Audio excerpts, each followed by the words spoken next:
Dalam dunia moden, bilioner sering dilihat sebagai golongan yang sangat kebal. Mereka ini mempunyai kuasa, aset, pasukan penasihat dan akses yang tidak dimiliki oleh orang biasa. Namun, realitinya lebih kompleks daripada itu kerana dalam beberapa tahun kebelakangan ini muncul fenomena yang semakin mencuri perhatian dunia, iaitu bilioner boleh hilang dengan secara tiba-tiba. Keadaan seperti ini sebenarnya telah menimbulkan banyak persoalan kepada masyarakat dunia. Ini kerana bagaimana individu yang memiliki kekayaan luar biasa ini boleh lenyap dengan begitu sahaja. Adakah mereka ini muflis atau ditekan oleh pihak berkuasa atau ditarik keluar dari pentas dunia secara senyap? Apa yang pasti, beberapa laporan antarabangsa menunjukkan pola yang menarik. Jadi dalam video kali ini, kita akan melihat dan mengkaji bagaimana fenomena ini boleh berlaku dan jarang disedari oleh orang biasa. Teruskan menonton. Kepada peminat APHD, sokong kami dengan menyertai membership YouTube untuk akses video eksklusif. Muat turun aplikasi APHD di App Store dan Google Play Store. Fenomena bilioner yang hilang ini bukan lagi dipandang sebagai perkara kecil. Ia telah berlaku pada tokoh yang pernah menguasai syarikat global, yang mana mereka ini juga menjadi wajah kapitalisme moden dan memiliki kekayaan yang setara dengan GDP sesebuah negara. Namun apabila kepentingan yang lebih besar mula tercabar, mereka ini tiba-tiba lenyap, bersembunyi atau disembunyikan atau ditemui mati dalam keadaan yang penuh persoalan. Antara kisah yang paling banyak menimbulkan persoalan ialah kisah Jack Ma, iaitu seorang bilioner yang suatu ketika dahulu dianggap sebagai simbol kejayaan Asia. Pengasas kepada Alibaba dan Ant Group ini telah muncul di hampir semua pentas dunia dengan memberi ucapan tentang inovasi, ekonomi dan masa depan digital China. Namun, segalanya berubah selepas Jack Ma secara terbuka mengkritik sistem kewangan negaranya pada Oktober 2020. Tidak lama selepas itu, beliau mula menghilang daripada arus perdana dan tidak lagi muncul di media sosial, acara awam atau platform yang sebelum ini sering menampilkan kelibatnya. Dalam tempoh yang sama, pelancaran IPO Ant Group bernilai lebih 37 bilion dolar Amerika yang dijangka menjadi penyenaraian terbesar dalam sejarah dunia telah dibatalkan secara mengejut oleh pihak berkuasa China pada saat akhir. Media antarabangsa ketika itu turut melaporkan bahawa Jack Ma dikatakan dipanggil berehat, yang mana merujuk kepada satu ungkapan yang sering ditafsir sebagai isyarat halus bahawa beliau perlu menarik diri daripada perhatian umum dan mengurangkan peranan awamnya buat sementara waktu. Walaupun Jack Ma akhirnya muncul semula selepas beberapa bulan kemudian, misteri kehilangannya itu telah membuka perbincangan besar tentang hubungan antara orang kaya dan kuasa negara. Ini menunjukkan bahawa status bilioner yang ada pada seseorang tidak menghalang mereka daripada direhatkan, terutamanya apabila mereka dianggap atau dilihat sedang mencabar struktur yang lebih besar. Kejadian kehilangan figura berprofil tinggi ini diteruskan pula dengan kisah Carlos Ghosn, iaitu bekas ketua Renault dan Nissan yang pernah menjadi antara individu paling berpengaruh dalam industri automotif dunia. Beliau mengetuai gabungan Nissan Renault Mitsubishi, iaitu salah satu kumpulan automotif terbesar dunia dan dikenali sebagai arkitek utama kebangkitan Nissan daripada krisis kewangan. Namun reputasi dan kedudukannya runtuh dengan pantas apabila beliau ditahan di Jepun pada November 2018 atas tuduhan salah laku kewangan. Pihak pendakwa Jepun mendakwa Ghosn telah menyembunyikan sebahagian pendapatan sebenar dan menyalahgunakan aset syarikat. Tuduhan tersebut telah dinafikan oleh Ghosn yang menyifatkannya sebagai bermotifkan politik dan perebutan kuasa dalaman, dan sehingga hari ini kes itu kekal kontroversi. Namun, apa yang benar-benar mengejutkan dunia bukanlah penahanannya, tetapi cara beliau meloloskan diri. Pada penghujung 2019, ketika masih berada di bawah sekatan ketat pihak berkuasa Jepun, Carlos Ghosn tiba-tiba muncul di Beirut, Lubnan dan mengumumkan bahawa beliau telah melarikan diri daripada ketidakadilan. Laporan Reuters kemudiannya mendedahkan kronologi pelarian ini dirancang dengan sangat teliti. Menurut laporan tersebut, Ghosn dipercayai disembunyikan di dalam sebuah kotak peralatan audio bersaiz besar sebelum dibawa ke lapangan terbang Osaka dan dimuatkan ke dalam sebuah jet peribadi. Dari Jepun, beliau diterbangkan ke Turki sebelum meneruskan perjalanan ke Lubnan.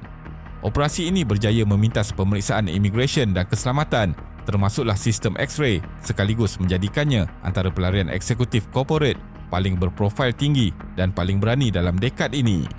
Tidak kurang dramatiknya ialah kisah Wang Jian, pengerusi H&A Group dari China yang kematiannya di Perancis pada tahun 2018 telah mencetuskan pelbagai persoalan.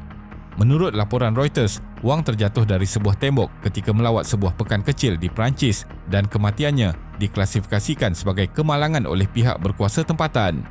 Namun, latar belakang keadaan H&A Group ketika itu yang mana dikatakan sedang dibebani hutang mencecah puluhan bilion dolar telah menimbulkan lebih banyak tanda tanya. Kejatuhan mendadak syarikat tersebut, perebutan aset serta tekanan kewangan besar yang dihadapinya telah mencetuskan spekulasi bahawa kematian Wang mungkin berlaku dalam konteks yang lebih kompleks daripada insiden tidak sengaja.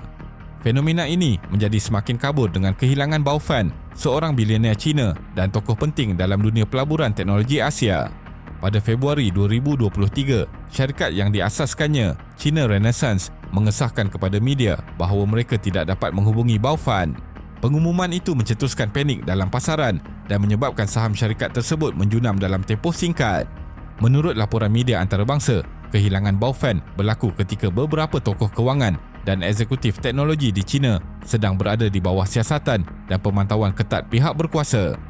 Keadaan ini menjadikan kehilangannya dilihat sebagai sebahagian daripada gelombang tekanan yang lebih besar dan sukar untuk dianggap sebagai satu kebetulan.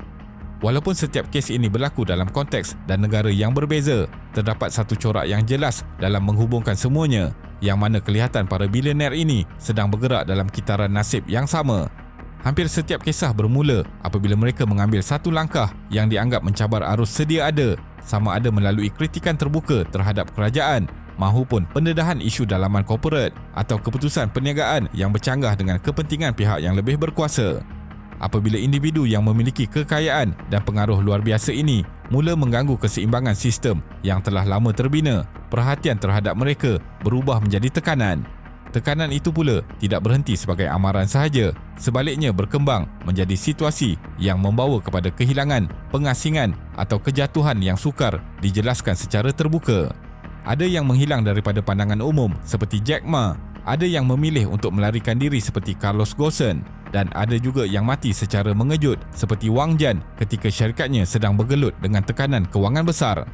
Corak seperti ini menjadi lebih ketara apabila bilioner terbabit dilihat menguasai aset strategik seperti teknologi, data, rantaian logistik global atau hubungan merentas negara. Aset sebegini sebenarnya mampu mengubah imbangan kuasa sedia ada sekaligus menjadikan pemiliknya sebagai sasaran berisiko tinggi.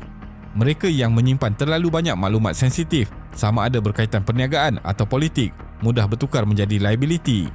Apabila pengetahuan itu berpotensi menggugat kestabilan pihak tertentu, menyingkirkan individu tersebut, sama ada melalui pengasingan senyap, penyingkiran berperingkat atau tekanan dalaman, sering dianggap sebagai jalan yang paling selamat.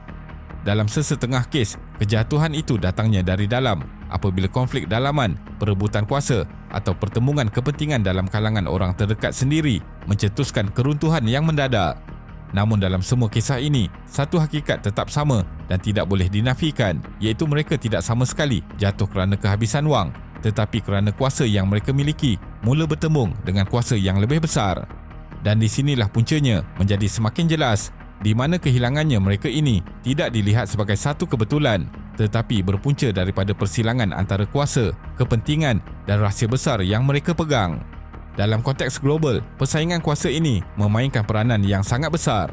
Sejak sekian lama, wujud perbincangan tentang individu berprofil tinggi yang terlibat dalam aliran kewangan tidak rasmi, dana yang bergerak merentas sempadan atau hubungan dengan jaringan kuasa dan operasi sensitif yang tidak pernah direkodkan secara terbuka. Apabila seseorang berada terlalu hampir dengan pusat-pusat kuasa seperti ini, risiko untuk mereka diketepikan atau dikeluarkan daripada pentas utama meningkat dengan ketara. Semakin besar pengaruh yang dipegang, semakin ramailah pihak yang berkepentingan untuk memastikan keseimbangan kuasa sedia ada tidak terganggu. Dalam dunia elit, kewujudan rahsia kewangan, perjanjian sulit dan hubungan terselindung dengan tokoh politik boleh menjadikan setiap langkah mereka ini sentiasa dalam perhatian. Kesilapan kecil, kenyataan yang tersasar atau maklumat yang terlalu sensitif sudah memadai untuk mencetuskan tindak balas. Tindak balas ini jarang berlaku secara terbuka. Ia sering muncul tanpa amaran, tanpa kenyataan rasmi dan tanpa penjelasan. Apa yang dilihat sebagai hilang secara tiba-tiba selalunya merupakan kemuncak kepada tekanan yang telah lama terkumpul di belakang tabir.